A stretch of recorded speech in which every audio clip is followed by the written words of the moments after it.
Everyday publications. After years of service in the Congo, we were convinced that the usual books about the Bible were too hard for most Africans to understand. Gertrude was instrumental in translating about 75% of the Old Testament into Swahili, also a dozen Emmaus correspondence courses. I agreed to write a simple commentary in English, which she would translate. That was in 1964. My idea of simple English was of course purely subjective. Dr. William Wonderly, a Bible Society linguist, gathered the scientific findings of many experts, which was published in book form. I felt this should be the basis of what we now call everyday English. The two main areas are vocabulary and sentence structure. We have made a list of about 2,000 words which writers are free to use. As to sentences, the aim is to avoid using subordinate clauses at the beginning of a sentence, or within another subordinate clause. We have prepared a correspondence course on writing in everyday English, provided without charge to all who are interested. Other writers became involved, and by now over 125 titles on this level have been published.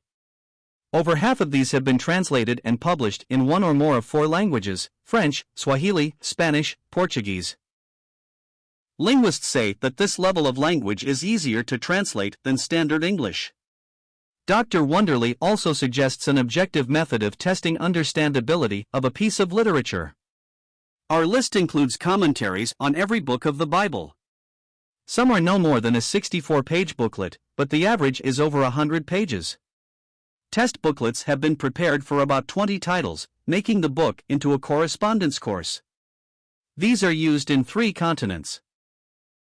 Besides the Bible commentaries in everyday English, others' books were on doctrine, still others on practical Christian living. The need for clarity in the gospel is getting greater.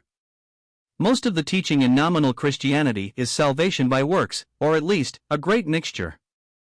Yet the Spirit pronounces the curse of God on any other gospel.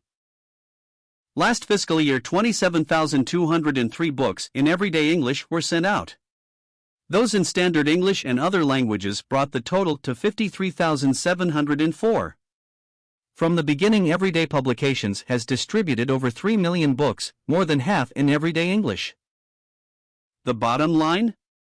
From the beginning we supplied books to missionaries at our cost price for printing. All needs were supplied by the dear Lord through His people. Most of the staff were commended or one-time missionaries, and served without salary. Still, we realized that countless Africans could not afford to purchase books. So we offered assembly missionaries in developing countries any reasonable supply of our titles, no charge and postage free. We have proved again that the cattle on 1,000 hills belong to the Lord. His stewards have, without solicitation, ministered to this literature program, and every fiscal year ends in the black, with all bills paid.